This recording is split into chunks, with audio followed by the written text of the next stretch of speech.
Hi, good morning, good afternoon, good evening, everyone. This is Amardeep. I hope you can hear me well. Good evening. Rahul, if you could just confirm that I'm audible.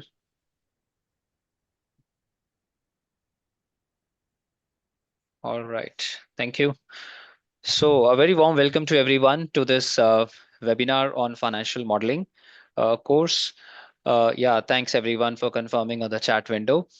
Before we get started, let me give a brief introduction about myself. My name is Amardeep Singh. I have been in the industry for about 20 years. I started my career with a financial consulting company and worked on financial models, conducted various business valuations, and I've spent all my 20 years into the similar domain. What I intend to discuss in this particular webinar is to walk you through with what financial modeling is all about. Given that most of you come from the project management kind of a background, so let me start by giving a brief about what financial modeling is, what are the benefits of financial modeling, where do we actually use financial modeling in the project management domain, and other related aspects of creating the financial models and the skill sets that we need to learn to be able to create a financial model. So let me just start sharing my screen.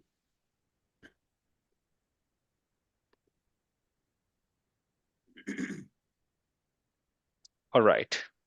So the agenda that I have for this particular webinar is to give you a sense of what financial modeling is all about, how do we get started with this, and also what are the key skill sets that we need to learn to become a financial modeler. Because a lot of times when we hear the term financial modeling. We know some bit of it, but let me try to put it in a formal manner so that we are able to connect the various dots and understand precisely that what exactly does it imply when somebody says that I'm going to create a financial model. So, financial modeling, as the word suggests, is more about creating a structured file wherein we create the financial statements. Now, what are the financials of an organization? We look at the company's profitability. We look at the company's financial position in terms of how many assets or how many liabilities does this company have. And also during a particular year, how much cash flows a company will be able to generate. Now, take any example in your mind. Say there is a company which is looking to start a new business. Say consider a startup. Now, when you are going to start a new company, you would need to figure out that if I invest X million dollars into this particular business, then in next year or in next 3 years or 5 years from now, how my financials are going to look like. Because if I'm going to take a decision that this is what I will do today, I'm going to invest $1 million, I'm going to raise a loan of $500,000, and this is the business that I will do. So I just want to connect all of those dots together to be able to understand that how the math would look like, whether I'll be able to create profit out of this business or this business is likely to, you know, lead us to losses. And if at all there are profits, then how much cash will I be able to generate every year when I do this business? So the idea is that whenever we create a financial model, we talk about creating a structured model wherein we try to look at or estimate the company's financials, wherein not only we look at the profitability, but also the cash flows of the organization. Now, what is profitability? What is cash flow, and how are these different? We'll talk about that. But broadly speaking, the idea is that if I'm an entrepreneur, then I would like to know that would I have sufficient cash with me in the years to come to be able to run my business smoothly or not. But here I took an example of a startup company. It is not necessarily something that we do for a startup. It could be applied to other cases as well. So we'll shortly see that where the project management or a project role comes into picture, wherein we'll try to blend it with the financial modeling stuff. So just hold on for some time. We'll look at that as well. So broadly speaking, we create a model on a certain platform. Now, which platform am I referring to? This could not be created if you're going to use a pen and paper, because at any point in time you're trying to look at how the future of an organization is going to look like. You need a structured model, which is not just pen and paper, but maybe using MS Excel. Because the idea is that if I say that I am going to be investing $100,000 in the next year to expand my business. Now, this assumption might also undergo a change because maybe after certain deliberations, after certain discussions, we come up and say that, hey, $100,000 is not good enough. We may have to invest $200,000. So the point is that the moment you want to change this $100,000 to $200,000, then instantly you would like to see that what impact is it going to have in my future financials, because at any point in time you want to evaluate the impact on the future financials. Then you would need a linked model wherein you just make one change in one of the assumptions, then automatically there should be a change in the workings and eventually your output as well. That's why we call it as a model. Now, how is it different from the company's historical data? Historical data we cannot change. If Reliance Industries Limited, say, disclosed its results for the last couple of years, I'll just open the annual report and look at it. But I do not have any influence to make the changes in those numbers because that is past, that is already done. But what I will be doing in future, what I will be able to generate in future is backed by my perception about how this business is going to look like. And that's what we do in a financial model. So what we do in a financial model, we basically take assumptions about the future of an organization backed by our understanding about that organization. So if it is not just organization as a whole, it could also be about a certain project that a company is going to set up. Now take an example, say there is a company which is going to set up a solar power plant. Now, if you are going to set up a solar power plant, at the time of setup and even before the setup starts, there would be a project planning. You would need to create a Gantt chart, list out the various activities that you would need to perform. And along with that, you would also need to specify that when a particular activity would start, how long will that activity take, and what is going to be the approximate spending that we will have to do. Now, once you do that, therein we are purely talking about the project management. But later on, we also need to see that is it going to make sense? Because it's not that I just want to do a project. If I'm going to set up a solar power plant, I'm doing it purely from a commercial standpoint because this needs to generate profit for me. And if I am not going to be able to generate suitable returns out of that particular project, then it doesn't make sense for me to do this. So here financial modeling comes into picture and allows us to create a structure wherein we'll see that if I set up a solar power plant today and I kind of do this business for next couple of years, maybe say 25 years, then during those years, how much cash will this project be able to generate for me? Because I would need to cross check that if I'm going to be investing, say, $10 million to set up this plant, and in future I'm going to be generating certain cash flows, then is it worth it? Does it have the capability to generate the sufficient cash flows which would justify the initial investment that I do? Because it shouldn't happen that I'm investing $10 million and whatever I'm going to generate in future is actually lower than that. Or if it is slightly higher, but it does not justify the suitable return that I was expecting from this project. So that's something that we do in a financial model. So here we talk about creating various set of working schedules, trying to work out how much operating revenue we'll be able to generate from a project, how much recurring cost we will have to spend to be able to run that project, and also any major expenditure that needs to be done going forward as well, apart from the upfront $10 million that I'm going to spend to set up that plant. So the idea is that when you have that structured model, you can just keep on taking as many assumptions as you want and then see the corresponding impact on the financials of the organization or maybe the project. And once you have everything, then you are able to take decision in a proper manner, because it's not just a hypothetical situation that I feel that it will increase. It is backed by numbers. That feeling is actually going to translate in the form of numbers and you're able to understand that better, because nobody can project the future properly, but we can take some suitable guesses. We can have some informed judgment about what is likely to happen, and that's something that financial model tells us. Now, there's also a possibility that in future things go in my favor or things may not go in my favor. So I may also have to build scenarios that what if things go in my favor? Then how my financials are going to look like? Will I be profitable or more profitable in that case? But if things go against me, if I just try to cover the pessimistic assumptions, the negative assumptions that if things go against me, my operating revenue from the project actually goes down, my cost goes up, then will I still be able to do this business profitably or not? And that's a kind of a sense check that we do, because a lot of times we might actually get worried that if the cost is going up, but once you have a model, you're able to see that if cost goes up by 3%, 4%, you still have the cushion. It is not impacting your return. But how do you answer these questions? Only if you have a financial model. And that's what we do in creating the financial model. All right. So this is typically what a financial model is all about.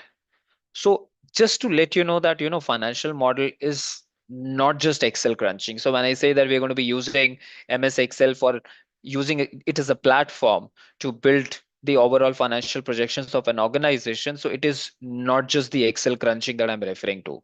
It is not just learning the MS Excel functions. Of course, that is important.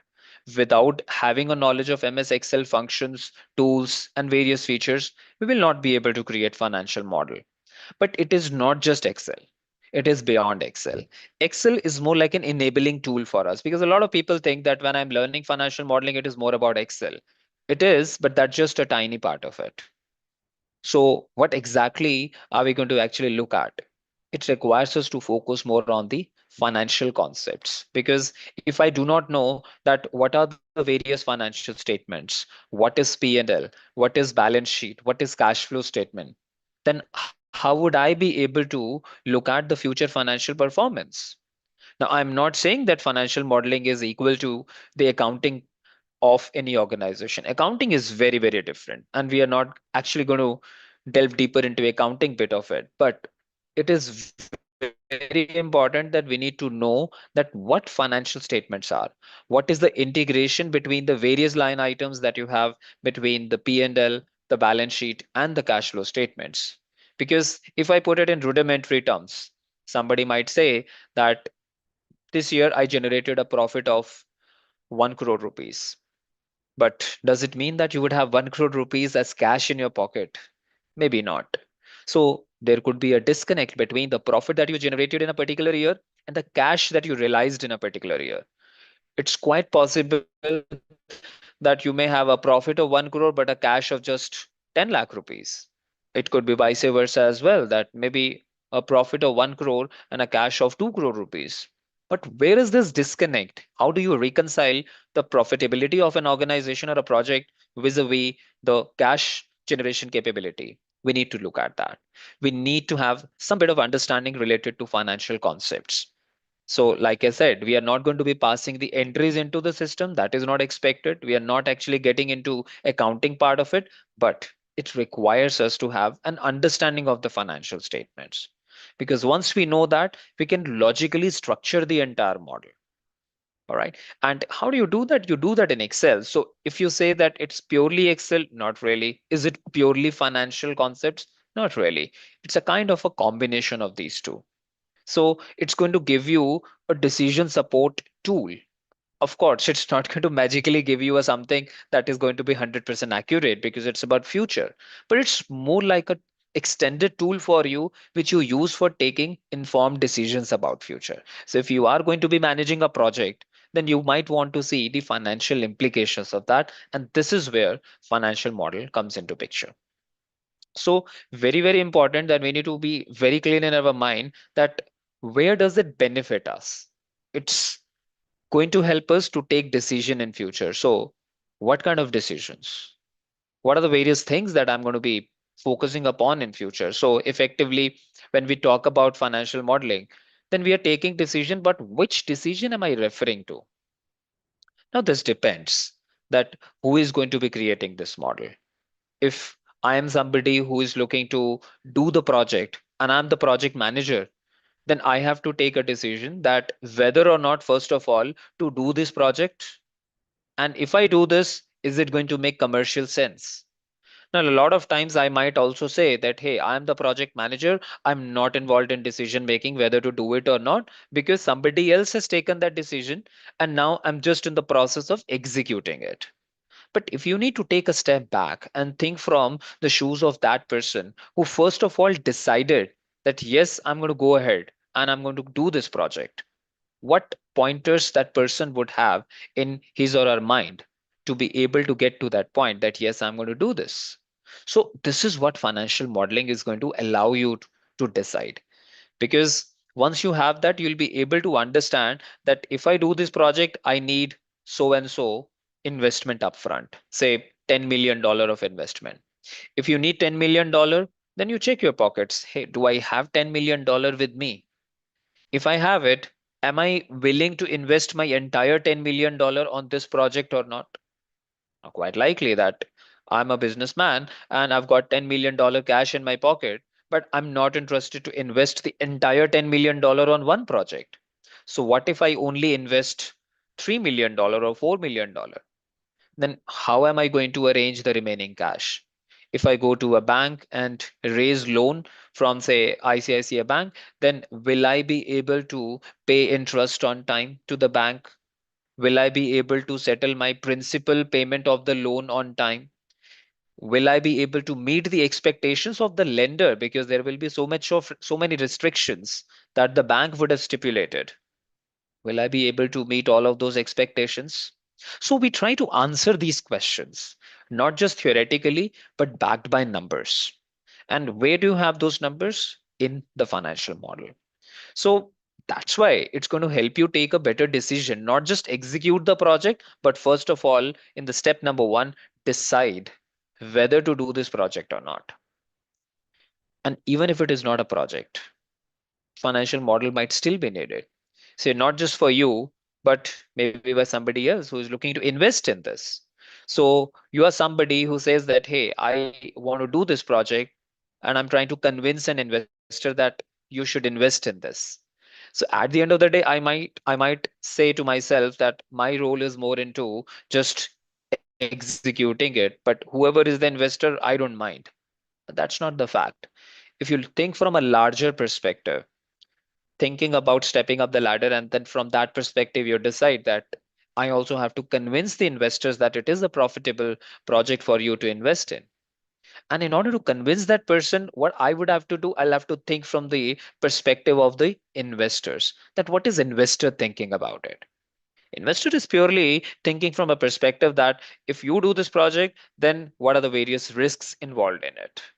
What if I invest 20% in this project? What if I invest 50% in this project? Will I be able to make money out of this or not? So I'll have to try and explain these factors to that particular person, that yes, if you do this is how you'll be able to make money out of it. And this is how I'm going to be managing it. Now, next question that this investor might have, that only putting 20% or 30% in this project. How are you going to meet the required funding from other sources? So you also have to explain that you are only putting 20% or 30%. I've got another investor who is putting 25%. I've got third investor who is putting 10%. And the remaining amount I'm taking as a loan from ICICI Bank or from HDFC Bank or some other sources. So we try to give the complete picture to the investor because it is not just about execution. It is also about trying to explain to all the stakeholders, communicating with them and trying to explain them that what is the result of the action that they're going to take, right? And once you have that understanding, not only the investors, but the bankers would also ask you this question. So I can't just go to ICICI Bank and say that, hey, I need $7 million loan, please give me. And the bank would be like, yes, take it. Nobody is going to do that. They also need some bit of understanding. So not only I have to convince the investors, but also I have to communicate properly with the lenders, try to convince them and explain them that you also should give us loan because your money is going to be saved. Because you need to think it from a perspective. It's a win-win situation. Why does the bank give you loan? Because they need interest. That's their business. and they would be more comfortable to give you loan at a lower rate of interest if you're able to convince them that your project is less risky. Your project does not entail too much of risk. That kind of gives you a credibility. And if you've done some similar projects in past and you've delivered the projects on time, you have been able to return the money to the lenders on time, you paid their interest on time, then that also establishes your credibility. So next time you go and try to raise loan, you give them a picture that, hey, this is my project model. And in this project model, I've created these financial statements, which give you a clear cut picture of how much cash flow I'll be able to generate from this project in future. And you see that this is the amount of cash flow that I will be able to generate, and this is the amount of loan and interest that I have to give you, and you see that this is very good. So I think I'll be able to generate a total cash flow of, let's say, $100,000, and the money that I have to pay you is just $70,000. So I've got very good cushion. The chances are that I'll be very, very comfortable to return your money. So this is what the bank wants. This is what the lenders would expect. So we try to build the credibility. It's not just a theoretical discussion that we will have just by saying that I have a good brand. That won't help. Of course, that is important. But it is equally important for us to back all of those statements by numbers. And financial model is that particular tool which gives you access to those numbers, wherein you put all of those assumptions, look at the impact of that, and then try to explain the story to your investors and lenders. Now, without a model, what is going to happen? You'll just make the theoretical statement, not just any statement which is backed by numbers, but just that, my experience says that I will be able to do it. I have very strong confidence in myself, but that's not something that is going to convince your investors and lenders. So once you have a model, you just don't go by your gut feel. You don't go by the whims and fancies of the person who explains it. You basically have clarity in your mind because you are backing your statements by data. And with this data driven clarity, you're able to explain the facts that, this is what my sale is going to look like. This is how my operating cost is going to look like. And this is how my cash flows are going to look like. And immediately, if somebody comes and asks me this question that, you're saying that your sale will increase by 20%. But what if it does not increase by 20%? What if it increases only by 15%? Then I'll explain that, hey, here is the what if chart, what if table, that if the sales growth is 20%, this is how it is going to look like. Even if the sales growth is 15%, which is 5 percentage point lower, still you see that there is not going to be a major impact on the cash flows. I will still be comfortable to be able to return your money. So here, what we will do, we will try to build that model and try to answer these questions. Right. So I just see a couple of pointers which have been put across in the chat that do we have anything practical today except the theory? See, the agenda of today's discussion is to walk you through with what financial modeling is and how does it benefit us. But once we get into financial modeling, it is all practical, it is all applied, because when we create a financial model, that is done in Excel. Once you do in Excel, you work with numbers, you create that model, you write formula and do that. So the discussions that we would have during the sessions, of course, that is going to be backed by the Excel model only, because like I said, it's not pen and paper, it's not just theoretical, it is all going to be practical. But for today's discussion, I'm just trying to walk you through with the concept of what modeling is all about. Because honestly, once we start building a model, just one model might take us about 6 hours to 8 hours, or even slightly more than that. So, because we start by taking the basic set of assumptions, inputs for the future, and then we use those inputs and assumption to build various working schedules. And once we have the output from those workings, we build the final set of financial statements, including P&L, balance sheet, and cash flow. All right. So that's what we do. And once I have those financial statements in place, then I use it for computing the project profitability. Then I also use it for computing that if it is for a company, then how much my company is going to be worth if I'm able to achieve it. So that's what the financial model does. But yeah, for today, of course, within 1 hour, it is next to impossible to just complete the financial model. Like I said, it's 8 to 10 hours of discussion to create a financial model from scratch, getting to the workings part, and finally having the financial statements ready. But if you see that when we talk about financial model, then what exactly do we work upon? What are the various things that we will be focusing upon? Now, it may happen that in one of the roles that you are handling, you may be involved more into project modeling. In some other case, you may be involved in a process that you were executing the project, but somebody said that we need to sell off this project in between because we just want to exit at this point in time. So I'm running this project profitability, but now I need to exit that. If you need to exit this, then at what price should you exit? That's something that financial model answers. Or maybe just as a homework I'm trying to do for myself, that I want to see that where I will be 5 years from now. Now, for me, if I'm actually doing a job, I might say that currently my salary is X dollars and I want to make it 5X in 10 years from now. But for a company also, we need a proper forecasting. We need a proper budget to be created that in 5 years from now or in 10 years from now, this is where I want to go. But to be able to go there, to be able to build the strategies, first you need to have a solid understanding of where you are going to focus more on so that your profit reaches that particular number. Because just simply stating that I want to double it up, I want to make it 5 times and so on will not help you. So once you start building your strategy, it always starts by looking at the numbers. So if I start putting across that if I increase my revenue by, let's say, 20% in the next 5 years every year, then this is where my profit is going to look like. And now I see that, hey, with this plan in place, I think I'll only be able to double up my net profit. But my target was to make it 5 times. So I think 20% growth in sale is not going to help. I'll have to actually struggle a bit more or work a bit more on this to be able to increase the revenue numbers so that everything else scales up and my profitability grows. So when you do it for yourself, when you're trying to look at the long range plan, you're going to build strategies around it. So first you list out the numbers and then you build strategies around that.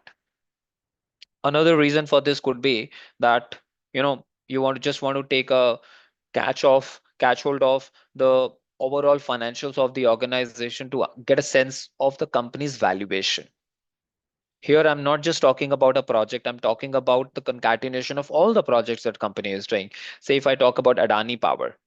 Now Adani Power, if it decides to set up a solar power plant, 100 megawatt solar power plant in, say, a particular city in Jaipur, or sorry, in a particular city in Rajasthan, then that's called a project model. But Adani Power would be doing maybe 20 such projects. So when you try to look at the company as a whole, then you look at the overall understanding of the company. And then you see that if a company needs to be sold altogether, then what is the valuation of that company? And that is where we discuss something called as DCF, which is called discounted cash flows. When we try and see that what are the future cash flows that we will be able to generate in future, let us look at their present value. So we focus more on the discounting of those cash flows. But then a couple of questions that we need to address, that first, how do you compute the cash flows? Second point, how do you do discounting? Third point, which particular rate should I be using to do the discounting? How do I work out that rate? Once it is worked out, are there any other adjustments in terms of the existing loan of the company or any other assets that the company owns, any other liabilities that the company has got? All of those factors taken together would allow you to come up to a certain value. So if Adani Power doing 20 projects is required to be sold to somebody else, then you need a DCF valuation. And that also is backed by a financial model. You cannot do valuation without having financial model. It is a prerequisite for you to do. And even if it is not just about valuation or maybe project modeling, it could be simply stating that I'm going to do this project, but to be able to attract the investors into it, to be able to attract the lenders into it, I also want to get myself rated. So when you want to get yourself rated through a credit rating agency, then whenever you're taking a loan, then they would also expect you to submit a financial model and explain that how you assumed those values, what was the rationale for the assumptions that went into financial model, and how you finally arrived at these cash flows that you are showing us. So you need to explain that. Without that, they will not be able to do the evaluation. They will not be able to compute the points to be given and eventually getting the rating for the company's debt. So there also financial model is needed. So these are some of the areas wherein the financial model is required. And this is something that we focus upon when we work on a financial model. And as I said in the beginning, somebody might be interested in project finance modeling. Somebody might be interested in mergers and acquisition related aspects. Somebody might be interested in doing the overall valuation of the organization, and somebody might just be trying to do the internal homework to get a sense of where we would be in 5 years from now. So different people in different roles use financial models accordingly. But the bottom line is the same, that you start with inputs, do workings, and finally get the output. And you use Excel as a tool for it. All right. So the idea is, if I have to create financial model, then what I need to learn. Like till this stage, I've been focusing a bit on Excel as a tool. Of course, if I do not know how to use MS Excel as a platform, then how would I be able to create a financial model? It's not possible.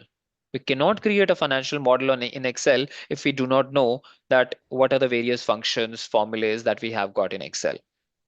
Now, to give you a bit of history of Excel, MS Excel is supposedly one such platform which has been there for almost like 40 years. In fact, a few days back on 30th of September 2025, MS Excel completed 40 years, and it was born on 30th September 1985.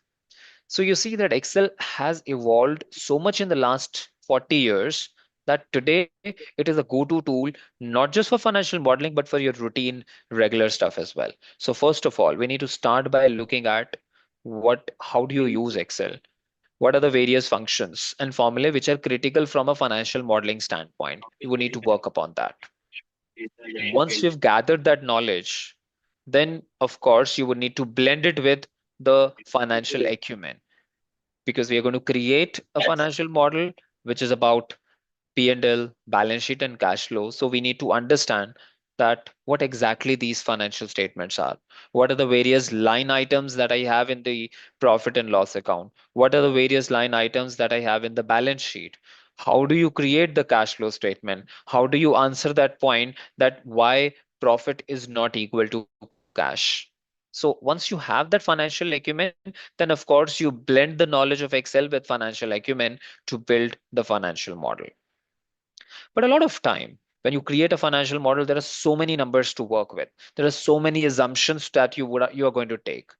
So what happens is that when you're working with so much of data, there is a possibility that you may have to include some bit of automation as well, which in Excel we can do with the help of VBA, which is Visual Basics for Applications in Excel, which is in simple words a programming language or a bit of coding.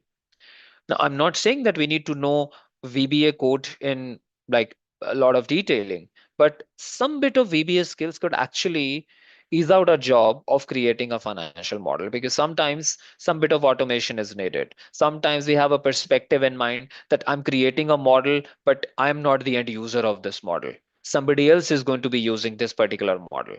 So my client is unaware of how to make the changes in case there are some changes in the inputs, then the client doesn't know how to incorporate that. So I'm going to automate that process. So I would just make things simpler for my end user, that, hey, you just make the changes in these cells and just click on this button, and VBA in the background is going to take care of the remaining job for you.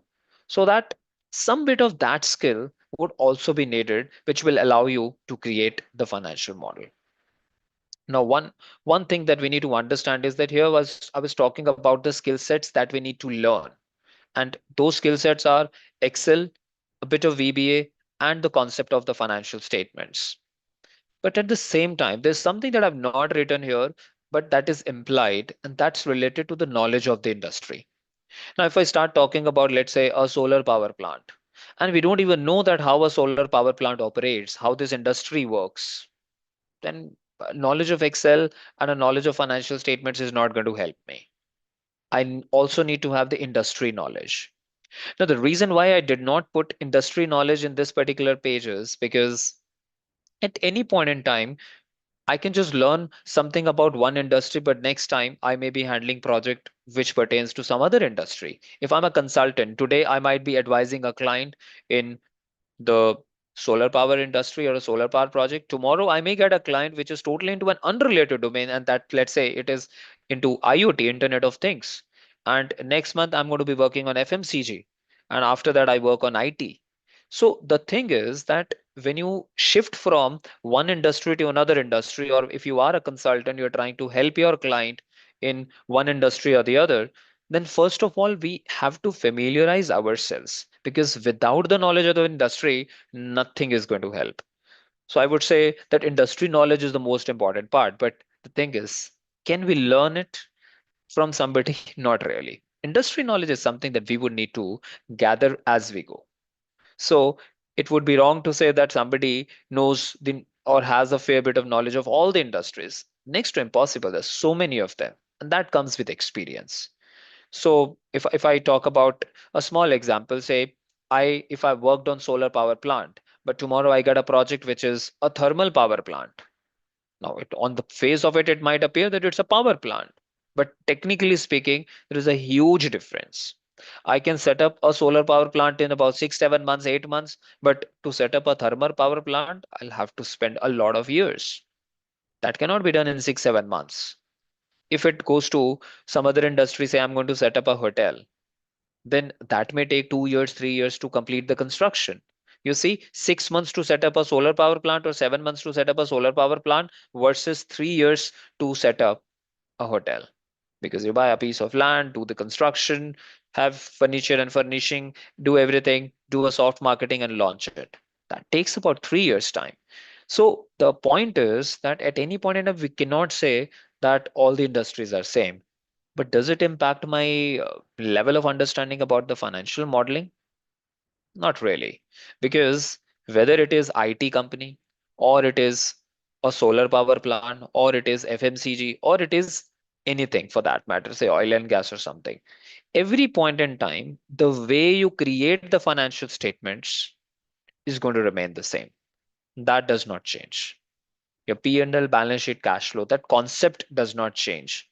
So effectively, if you're going to use Excel as a platform to build onto that, that's not going to be impacted. That's going to remain the same.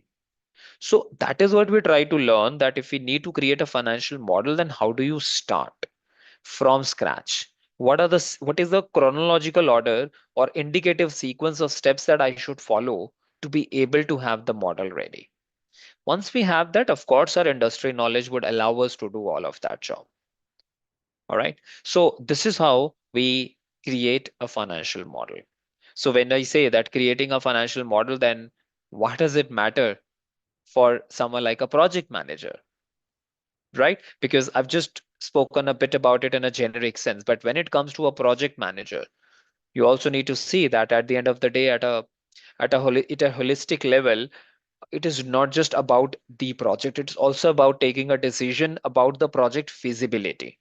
And as I said in the beginning, I was taking this example that if a project requires me to invest $10 million, but I don't want to invest entire $10 million out of my pocket. Why? Why am I not willing to do that? Possibly because I've got cash, but I do not want to park my entire cash in one project. I'll use $3 million cash, invest it in project one, raise the remaining amount in the form of loan. Then I'll use some other cash to do the second project, use some cash to do the third project. Because who stops me from executing two, three, four projects at the same time? So we also need to look at that, how do I allocate my existing cash? If I've got certain capital with me, then how do I allocate it? How do I take a decision around allocating this money across various projects? Model allows you to do that, because once you have a model, you're able to see that if I invest $3 million, this is how my returns are going to look like. If I invest $4 million, this is how my returns would look like. Should I invest in project A or should I invest in project B? In fact, if you take a very rudimentary example, say I have to buy a laptop, and a laptop of brand A has a life of say 4 years. But if I can buy a better laptop with a better quality, and that may have a life of 5 years. So how do I think about it financially? On the face of it, it is not just about doing a direct comparison. It's not a simple division in mathematics that we can take, but it is backed by the concept of cash flows. It is backed by how you're going to raise money and how much return you want to generate on that money. Will this laptop A or laptop B be able to generate that much for you or not? This is how companies actually take decision. It is not just about doing an investment in the air. It has to be backed by logic. So we try and see that what is the return on investment, ROI as we call it, that I will be able to generate out of a certain project. So as a project manager, it is equally important for me to see that before I start working on the project, I want to find out that if I do it, then how much return will it generate for me? So if I'm going to be investing X million dollar, then how much return on investment I'll be able to have from this particular project. And sometimes what happens is if I'm a project manager and I'm handling project A and project B at the same time, going to be working upon two projects together. Then in that case, quite possible that project A may give you slightly higher return, project B may give you slightly lower return, but you have got sufficient capital in your pocket. So you're happy to invest in both projects and do it because at an overall level, this gives you a better return that you wanted. So it is never about looking at a particular project in individuality. You have to look at the overall picture of the project and then take a decision. Another thing that here I was talking about the kind of decisions that I have to take before setting up the project. But let's say you have decided that I'm going to do this project and you are on to it. You're actually executing that project now. So you would need to see that whatever planning I had done, whatever budgets I had created in past for this particular project, am I on line with this or not? Because quite likely that I had thought of doing something, but I'm still not on the track of it. So that's something that we try to do. We try to see that will I be able to meet my budget or not? Because if I do the project successfully, but I'm actually going to cross the budget, then of course that's not going to help. So I also need to do a proper tracking, and for that you need a model. Again, you cannot do that in pen and paper. You need a model for it. Somebody might say that I'm only interested in looking at the recurring cost. Somebody might say I'm only interested in tracking the construction cost. But at the end of the day, when you look at the overall project, you want an overall tracking versus the planned numbers that you had in your mind. Because once you do this, then number one, you're able to identify that what all risks you're going to face because we cannot avoid it.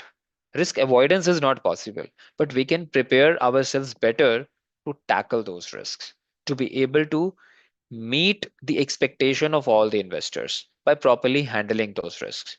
Because planning to fail, or sorry, just by failing to plan a particular project in terms of how you're going to execute it, would simply imply that you haven't really thought of the risks that you would have in future.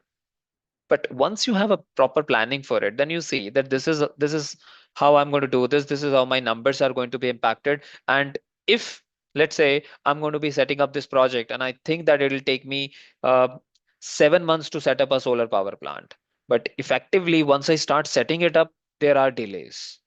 If there is a delay of 1 month, 2 month, 3 month, then what impact will it have on my project profitability, which is your internal rate of return, project IRR, as we technically call it? Because I can't just simply say that I want to do it on time. That's true. We want to do it on time. But if there is a delay, then what are the financial implications?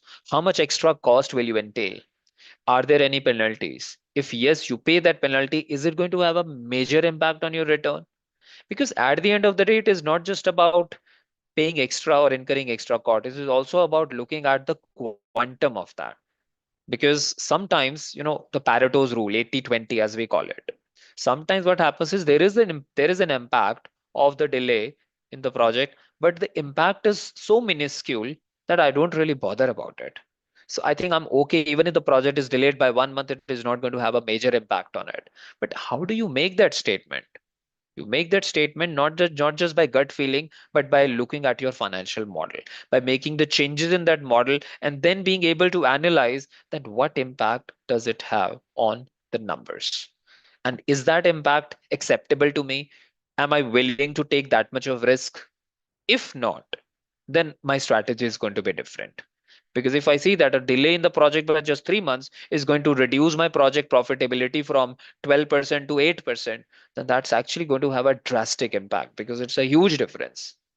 So quite possibly, if you feel that there is going to be project delays, then maybe upfront I'll say that I'm not going to do this project. That also is a possibility, because saying no to a project is equally important when you feel that you will not be able to do it on time, and that's going to have a huge cost associated with it. So that's something that you are able to answer once you have the model in your hand. And that's why for a project manager also it becomes equally important, not just in a not just at a myopic level, but at a macro level, we need all of it. At the end of the day, we are not just going to be the people who will be managing the project. We are also going to be someone who will be taking commercial decisions around it, which means that trying to figure out the project feasibility, trying to see whether whether this project is going to make sense financially or not. And if I do this, then how do I arrange the funds? What kind of returns am I willing to generate, or will I be able to generate for my investors? So all of that as a project manager, I may have to manage. And that's where the financial model comes into picture. All right. So effectively, when we work on a financial model, what all things do we have in our mind? Like for the project management, there is a certain set of steps that you're going to follow. But the same thing for a financial model, if you have to set up, then how do you create it? Now, you have to look at from two perspectives. Number one, you're creating a model for yourself. Or number two, you're creating the model for somebody else. Now, whether you're doing it for yourself or you're working as a consultant and creating it for somebody else, in both the cases, the first thing is that you have to gather information. If you are a consultant, you're doing it for somebody else. Let's say you're trying to create a financial model for Coca-Cola. Then you have to send an information request list to the client that, hey, this is the list of the data points that I need from you. So because you know about your business, so you share that detail with me so that I can start working on the model strawman. But if I am doing it for myself, say I am working in Coca-Cola and I want to create a financial model for myself, then I will need to interact with internal or the relevant departments because I wouldn't have everything available with me. I'm going to create a financial model, but I also need to work with others to first of all get the required set of information and the data points that I need for my financial model. So that becomes the first step that you gather the information, send the information request list, get all the details that you want. And once you have it, once you have received it, then you don't have to straight away jump in to create the financial model. You just create a skeleton structure. You create a straw man as to how the model is eventually going to look like. Maybe just putting it across that in the P&L, these are the line items that I would have. In the revenue working, these are the four things that I will focus upon. In the operating cost, these are the five line items that I will incorporate. Because once you have that structure ready, you have an idea that this is the kind of a roadmap that I have in my mind when I'm going to be building the model. And once you have listed it out, then you gotta go ahead. If you are creating it from somebody else, then you check with your client that are you okay with it? If you're doing it for yourself, then you get an idea that do I want something else to be incorporated or am I okay with it? And once we say that, yes, we're fine with the structure, we agree with, we agree upon the overall model structure, then we go ahead and start building the financial model. And when I say start building the financial model, it is like infusing the life into your model and putting the formulae and the functions in place to have the financial model ready. So it's more about creating it at the end. But before you create it, you need to have the structure ready. And even before you have the structure ready, you want the basic sense of understanding about the various line items which are used in the model. All right. So this is how you kind of go ahead and create a financial model, be it for a company or for a certain project. And last but not the least, let me just show you that once you work upon it, how does a straw man or a model map looks like? It looks like this. We follow a linear structure. That what are the various inputs and assumptions that you're going to take for your future period? Because backed by those assumptions, you are going to be building various types of schedules trying to compute the revenue drivers. Say if I'm creating a financial model for a resort, then I'll need to see that how many rooms will I have? What is going to be the average rental per night? What is the impact of seasonality, right? How much occupancy do I expect in the years to come? So if it is a new hotel, then maybe in the first year I'll have about 30% occupancy. Second year, I'll be able to increase my brand visibility. So maybe for 50, 60% occupancy. Third year onwards, I can expect about 70 to 80% occupancy and so on. And once you have those numbers in place, then only you'll be able to build strategies as to how you achieve that occupancy, right? So we create schedules like revenue drivers. how our revenue will be computed, what will be the various recurring operations related cost, how much cost will I have to incur on the repair and maintenance of my resort, how much expense will I have to incur on the staff, how much expense will I have to incur on the routine maintenance of or routine running of my operations. All of that we look upon. Then what is the initial capital expenditure, which is the initial upfront investment that you have to do? What is the routine investment that might be required? Not major one, but something like a maintenance capital expenditure that is required. How do you raise the funds?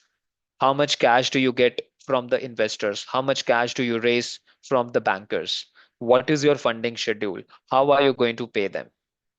Are you going to pay them in the form of equated monthly installments, or you're going to follow a sculpted repayment? Or are you going to use something else? So what is going to be a debt repayment model? All of that stuff you focus upon in the working section. And once you have it, once you have the answers to all of these points, then you go ahead and create the financial model. All right. So effectively, what we are trying to do once we have the final output ready, then you have everything on the platter. On one plate, you've got income statement, P&L. On the second plate, you've got the balance sheet. In the third plate, you've got the cash flow statement. Now, depending on your appetite, you decide that how much you want to eat, how much you want to absorb those numbers. Because somebody might say that I'm only interested in a few line items. Somebody else might say that I will use a lot of them. So, depending on your expectation about what you want to do with those numbers, you'll pick and choose the relevant line items. You maybe create a simple dashboard trying to list out the key performance indicators and various ratios, trying to make sense that what kind of trending I'll see in future. You use that data to maybe compute the project IRR, which is internal rate of return, right? And maybe you do it for an overall organization and you do it for the company valuation, which is backed by a DCF concept, as I spoke about earlier. But today, I've just given you a sense. I was trying to just avoid using some technical jargons, trying to make things simple for you to understand as to what exactly financial model is, so that once you start learning it, you would know that what am I going to work upon. So when we work on a financial model, it's not going to be theoretical at all. You could just consider that this 1 hour discussion that we have had, it's purely to give you that sense, and that's all on the theoretical part. The rest of the stuff is all practical. The rest of the stuff is all applied and hands-on. That we have a case study, we'll try to just create a model around it. So if there are two people are looking to invest in a project together, let's say as a joint venture, then how do you distribute the cash flows? Right? If you are going to set up a, let's say, work upon a build operate transfer project for road construction, then how do you manage it, how your numbers are going to look like? So that's exactly what we do. All right. So just to summarize, whatever discussions we have had, and then I'll just open up for any questions that you may have on this. That I have been in this industry all my life. Having spent 20 years in the industry, I've always worked on financial models. I spent good amount of time with KPMG, worked with various KPMG member firms, including sometime in KPMG India, sometime in KPMG Middle East, specifically the Lower Gulf and the Saudi Arabia, UAE, etc., and then sometime in Europe as well, including KPMG London and KPMG Manchester. And also having worked with various clients in my prior company, wherein we used to work with various clients in multiple industries. There also I used to work on financial model and do valuation. So all those aspects that I was just trying to talk about, I was backing it by what I actually created on the ground for my various clients. And that's exactly what we are going to do here. So the overall idea is that when you have a financial model, you're not just trying to predict how your future will look like, but just trying to prepare yourself for it. That what if things go like this, then this is how your output is going to look like. And what if things don't go in your favor, then this is how your financials are going to look like. So the idea is that models give you that platform to take assumptions about future. So given the fact that it is about future, there's nothing like exact. In fact, exact future doesn't, this word is wrong. This does not exist. It's an oxymoron. You can only try to make some informed guesses, make some informed judgment about how it is going to look like. Whether it is going to be 100% accurate or not, there's nothing like being accurate. In fact, if 50 people working in an organization create the financial model for a same company, everybody is going to get a different output, even if all of them work in the same organization, because everybody would have a different perception about how the future would look like, right? And that's what the financial model gives you. It gives you that platform, that what you believe is going to happen, you put it across and then see how the output would look like. But if you have certain doubts about a certain assumption about future, then feel free to make the changes and see that how sensitive my output is going to be to the changes in the inputs that I would take in my model. So that's what we do in a financial model.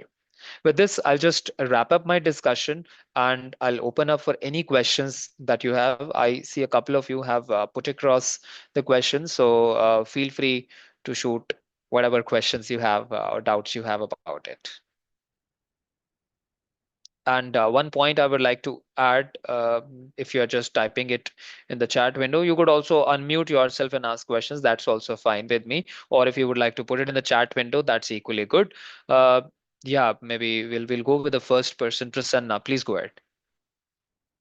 Hi, Amadip. Thank you for the great session. I think we understood the context overall. So my question is, I did finance a CFA model around 2008 and 10, but I have never used much any of the financial models in the work I do. I currently work as an IT project manager. Mhm. I do understand that in the past 4 or 5 years, there are a lot of tools and AI which has come in place, and most of them are not exposed directly. So, directly on calculating all these models, people even do not know what these kind of models is, because those tools take care of that. So, does your curriculum, which you have currently made, includes to access of those tools as well, or it is only the theoretical and practical way of how we are doing it, or traditionally we were doing it? Okay, got it. Great point. And if I were to just summarize for everybody's benefit, 2 pointers that what essentially are we going to be covering in terms of the curriculum that we have, and number two, that with the advent of AI, and that's actually a very interesting question and take, that with the advent of AI, is there any change in the way we need to learn things, if I put it in other words? So the thing is that what we discuss in this particular course, and I'll shortly introduce about when we are going to start and what exactly we'll cover, but what we focus upon is that even if you come from finance background, you know about P&L, balance sheet, cash flow, but what we need to know is that how do we structure our thoughts by putting it on a certain platform.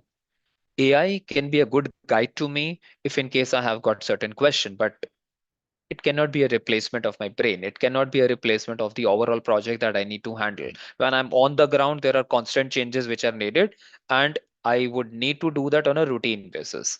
And if you are into the project manager, you would notice that every day or every week, whenever we have a routine check on where we are, there are n number of changes that we may have to do about your future plan. So if you have a model, then you can do it quite comfortably, right? And where AI comes into picture, maybe I get stuck somewhere. I'm trying to automate certain process by using VBA, and I know a bit of it. I have learned that this is how VBA can solve my problem, but somehow I'm not able to write a code for it. Feel free to use AI over there. Take help of that. Wherein we know at least with clarity that where am I getting stuck and what kind of question do I have to address. Because until and unless I know that VBA can solve this particular problem, how would I even be able to think about asking a prompt in AI?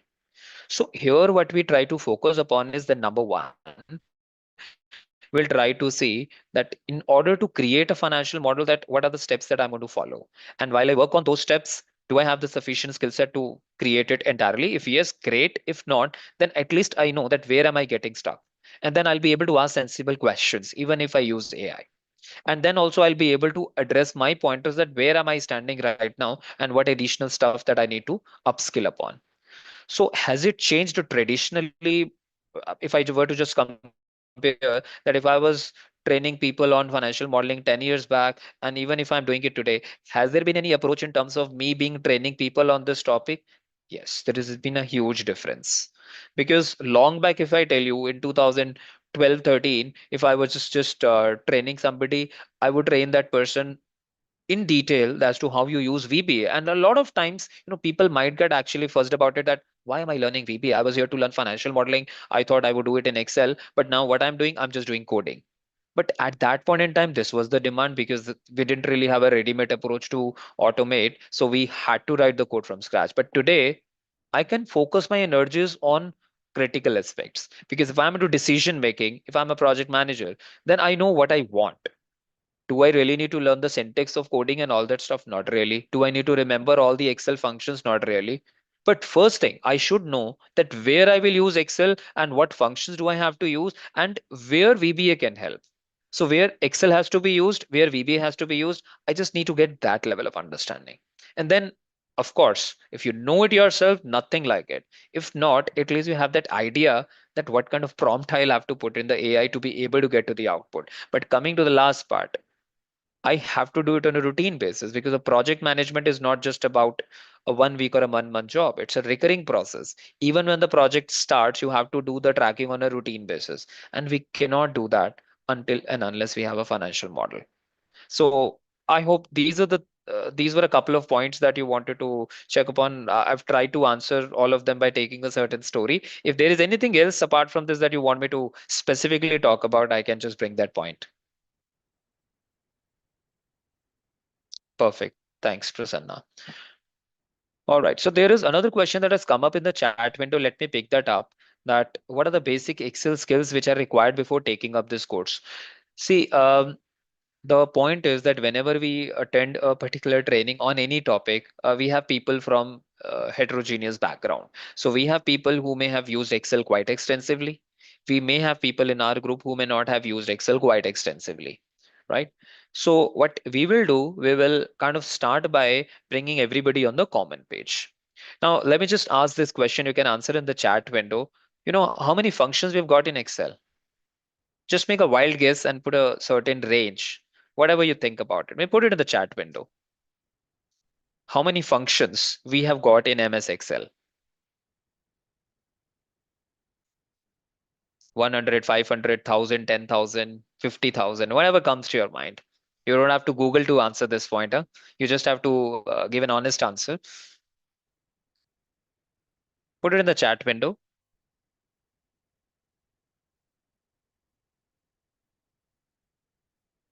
Hey, we have got a lot of people.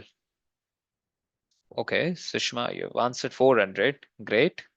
Let me have a few more answers. See, the reason why I'm asking is that what is the definition of knowing Excel? 10,000. Okay, great. So the reason why I asked this particular question was that if we know that how many functions we have, do we say that we know Excel only when we have learned all of those functions? Now, I just got a couple of answers and a few in the private chat window as well. But to answer this point, we have about approximately 550 functions in Excel. But when I learn 550 functions, then only can I say that I know Excel? Not really. If we know about 20 to 30 functions of Excel and a few features of Excel and few tools, then we are comfortable to address a lot of problems. I wouldn't claim that we'll be able to solve everything, but yeah, comfortably we can handle a lot of stuff. So the idea is that when we are going to take up this particular course, when we train people, we understand that people have come from are coming from different backgrounds. So we start from the basics, but we also, it's not just basic that we are explaining a plus b equal to c. It's about learning the critical functions which are essential from the financial modeling standpoint, from the project management standpoint.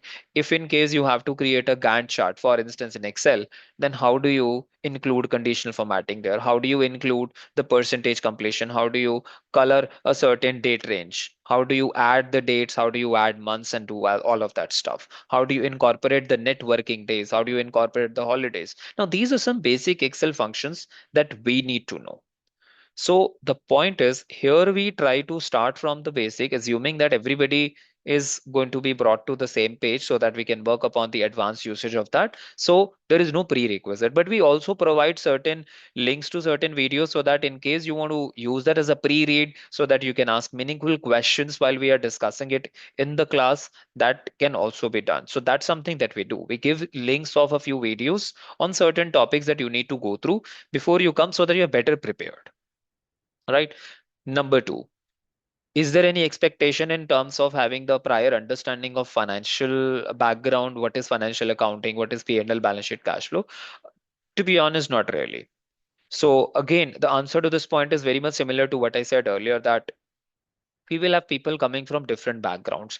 We will have people who are chartered accountants. We have people who are CPAs or maybe CMAs and CFAs. But we also have people who come from purely the project manager management background or purely the engineering background. But at the end of the day, what we are going to be learning is that if we are working on a model from scratch, then at that point in time, I'll also be talking about the financial concepts. And as I said in the very beginning, this is not going to be an accounting discussion. I'm not going to, talk about how to pass entries into the system, what is debit, what is credit. That's not needed. In fact, if you ask me, even the finance guy would not be interested to know about debits and credits. But what we are going to discuss here is that even if you do not have the prior background of financial statements, we will still be making you comfortable with that. What are the financial statements? And when we create a financial model, we try to talk a bit about what is the difference between the accrual concept and the cash concept. What is this P&L going to look like in terms of profit, and what is the cash flow statement for? So these are the things that we discuss, but it's not just a theoretical discussion, but building a model. So while we build a model, this discussion happens along with it. So that's how we are able to see the applied understanding or get the applied understanding of those financial topics. All right. So Excel and financial statements. These are the two things which are going to be our core focus area. And the third thing, that once we would have the model ready, the critical aspect is going to be project evaluation. That how do you do compute the project feasibility? How do you compute project profitability? And how do you run the sensitivities around it? What if my project cost increases? What if my project cost reduces? How is it going to have an impact on my return? So these are the things that we typically discuss in this training. So what we have done, just to add on to this point, as an extension to this, we've kind of divided this training into two parts. Like we're going to start it on 22nd of November. The sessions are going to be conducted on Saturday and Sunday. So we will start on 22nd of November, which is the financial modeling for project managers, which is going to be conducted over 6 sessions. So we have sessions on Saturday and Sunday. So you could consider that 6 sessions across 3 weeks will be talking about financial statements, building models using Excel. And then we also have an advanced financial modeling, wherein that is going to be 10 sessions in total. So if we talk about the financial modeling for project management, that's going to be 6 sessions. And advanced financial modeling is 10 sessions, where the first 6 sessions coincide. Those are like common for both. But then there are 4 additional sessions in advanced financial modeling, wherein we also talk about doing company valuation. So if at all you get involved in the, say, the company valuation part, not just project evaluation, but company valuation as a whole. So tomorrow somebody says that I have a private company, I'm going to do a project, I'm going to set up that new company and I'm going to sell it off. Then how do you do the company valuation? So that's something that we discussed there. If there is an acquisition that is going to happen, then how do you do the acquisition analysis? How do you work out the price at which the deal will happen? And if the deal happens at a certain price, then against each and every scenario, what kind of stake you will have to give to the buyer? Basically trying to understand the dilution in your stake under various scenarios. So these are the things that we discuss in the advanced financial modeling topic. So the first one, as I said, the financial modeling for project managers, that will start on 22nd of November and would end on 7th of December. But advanced financial modeling, 4 additional sessions will happen right after this, wherein that will take another 2 more weeks and will conclude on 21st of December. So that's how the overall course has been structured, and we can always share greater details about the dates and the curriculum of the entire course with you over the email. So you know how to reach out for that. All right. So Sushma, I hope I've been able to address your query. Perfect. Any other questions? Yeah, thanks. Also my colleague Rahul has just put across a feedback form link in the chat window. Please do take out some time. It won't take more than a minute for you to complete it. So do take out maybe some time to fill this feedback form and put whatever expectations you have from the course and whatever additional details or help you need from our side, and our admin team will reach out to you with the further details that you might require. Right? Okay, so Fareed, you have a point. Would we cover the financial modeling for IT projects? Um, okay, so basically what happens is that when we work about financial modeling, when we talk about that, we take a certain case study to talk about it. Why we take one industry, like I was talking about solar power in my discussion, but there are multiple industries. So there could be an IT company, there could be FMCG, there could be anything. So for an IT project, am I going to discuss something on financial modeling? Yes, there will be one case on IT project as well, that if in case you need to, create a pricing model for a T&M project, then how do you do the pricing? How do you come up to a rate card? So by levels, level 1, 2, 3, 4, 5, if you have 5 levels, then how do you find out the rate card? What are the direct costs that you consider? How do you do the overhead allocation? So that's something that we discussed there, right? And if in case you switch from T&M to fixed price, then what are the changes that is going to happen? So these are some of the aspects that we cover there. So I hope this addresses your point.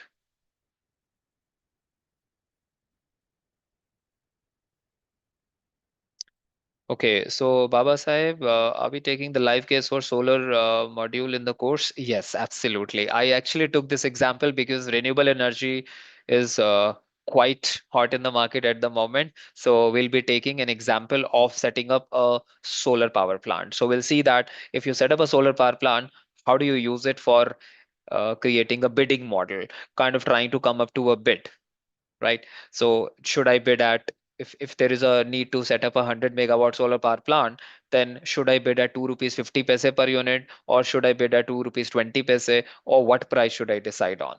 So we will be working on a solar model. In fact, this is going to be a very comprehensive case wherein we will discuss not only about the financial modeling aspects of creating P&L balance sheet cash flow, but also doing project feasibility analysis as to how you fund the project, how well are you able to going to generate the returns from the project, and whether that will be good enough for you to meet the expectations of your investors. So we will be discussing that. Yeah, and we say the life cycle of the project model, it's more about you start with construction and then the operations would start, and then there is an exit, and then there is a salvage. So how do you bring all of those pointers together and compute the project feasibility? So that's how the overall case is going to be discussed. But having said that, if I discuss the case for a solar power project, it doesn't mean that we cannot apply this knowledge to other projects, because the bottom line is same. What changes is that you take particular industry in your mind, and then if the industry changes, the drivers of the revenue and the drivers of the operating cost would change. That's all. If I talk about Dabur, now Dabur is selling soaps, detergents, hair colors, and etc., various other products. So for them, the revenue is nothing but price multiplied by quantity. But for a solar power, it is going to be what is the price, your tariff per unit, what is the quantity, the amount of electricity that you will be able to generate and supply to your client. So that's what is going to change. But on the ground, the concept of what goes into P&L, what goes into balance sheet, what goes into cash flow, that remains the same. So that's what we will be able to address by taking one case study. And that can be replicated to others as well. But of course, if you have any further questions while the discussion is on, you want to understand that what changes we would have to do for the other industry, feel free to bring that point and we can always discuss that as well. All right. Perfect. We're on the top of time. In case you have any other questions, I'm here to address that as well. But one more point, please remember to fill the feedback form before you leave. It won't take more than a minute for you to do that.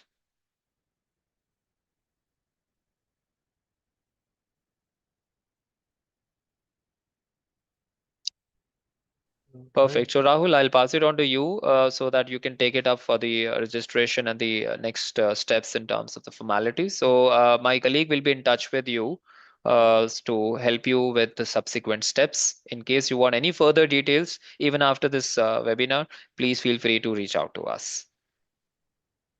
All right. Hi, Amandeep, this is Praveen. Yeah, Praveen. Can I ask, I mean, few queries I've got? Like, I mean, in this curriculum, you haven't spoken about like the kind of, I mean, like uh, VB based, uh, templates. These days, using templates, is very commonly seen or very popular. And of course, I mean, there are so many tools in the market available. I mean, wherein you can achieve all these things, uh, especially in IT industry. I don't Mhm, know. I come from IT industry, so I'm very much sure about that. But like mhm. in even IT industry, like you got different domains clients. So all clients are using even project to project. It varies. I mean, they are using True. different like capabilities or like some real database, templates. So wherein you just put in need to enter the data. I mean, the data of the project you are going to work upon, and then you can have the results in front of you. So, I mean, theoretically, it seems to be okay. I mean, perfectly fine, fundamentally knowing basics about that. But how about like on working knowledge? I mean, application of these theoretical concepts into, if you need to, like, if you have joined a startup, so they Mhm. don't have any such, I mean, things already True. existing. Most of the times, I mean, if you go start working with big clients, you already get all these things ready. True. So True. you Very just, true. take, I mean, the extract of and start using them. In fact, you Mhm. can use the historical templates for the data also, and very easily you can make out, I mean, the True. perspective True. things you're supposed to So, do. so basically, to address your point, very rightly pointed out that a lot of times when there is something called as a standardized, we do have templates that we can capitalize upon. So, because every time we don't have to reinvent the wheel, if there's something which is already available, I'll be more than happy to reuse it. But coming specifically to this particular course, given that I said earlier that we have people from different backgrounds, so it's not just going to be filling the numbers in the template. Hmm. Will I create everything from scratch? Will it be a blank Excel file that we would be working upon? The Hmm. answer is no, because I have so many people that I have to, work upon. So I will be sharing some templates, but those will be partially filled or very less filled templates, just to help you assist with the structure. So Hmm. when we work on creating the model, we will be discussing more upon why we are doing it, Hmm. right? So that if at all you need to make the changes in the structure, you should know that why and where to make those changes. So to address your point, the answer is yes, we will have certain templates, but it's not going to be fully ready template wherein we just punching Hmm. numbers. It is Hmm. not going to be that, Correct. Correct. right? Because the another point is that if I say that if I create a financial model for a solar power plant, and you tomorrow you happen to work upon a similar model, and you have a client which is into solar power plant, can I claim that you'll use exactly the same model? You will not Hmm. be able to use that model Yes. also, Yes. because within the industry also there are so many adjustments that you have to do. So you may end up using that structure as a broad understanding, but then eventually you would know that how you now make the changes in that structure and make use of it, rather than just having no idea about what to do in a financial model. So that's how I would like to put it.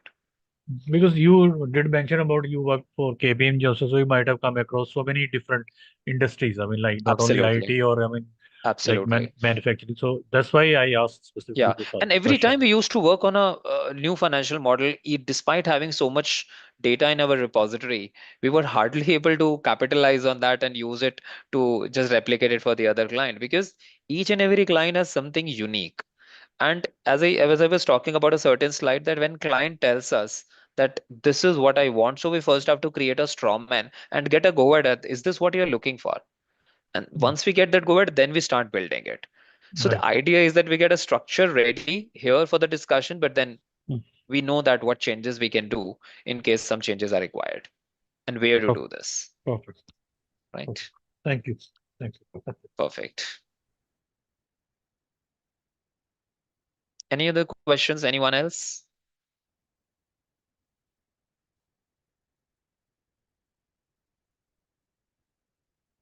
All right then. If there are no further questions, thank you everyone for taking out time to join me this evening. I look forward to interacting with you again.